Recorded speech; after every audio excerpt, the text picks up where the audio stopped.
दोस्तों आप लोग देख रहे हैं प्रो वाइंस 1 मिलियन। तो फिर से एक बार स्वागत है प्रो वाइंस 1 मिलियन में।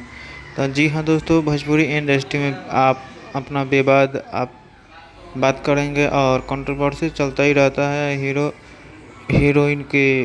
अब देखिए तो कोई सिंगर में भी कंट्रोवर्सी होने लगा। और दोस्तों सिल्फी राज की एक पोस्ट करती है कि आप सबके एक घटना पहले वह लिखती है कि मैं सारे कंपनी से अनुरोध करती हूँ, टुन टुन यादव का गाना नहीं भेजो मेरे पास।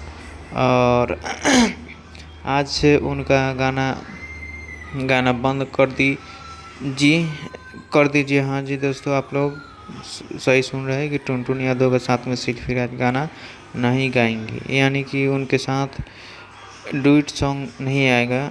और ऐसा कुछ कंट्रोवर्सी हुआ होगा, उन लोगों के बीच में मन मुटाव हुआ और विवाद हुआ और कोई दोनों सहमत नहीं है आपस में, तभी ऐसे सॉन्ग शिल्पी जी ने निर्माण किया। और उन्होंने डायरेक्टर सोशल मीडिया पर पोस्ट किया और पब्लिकली बोल दिया कि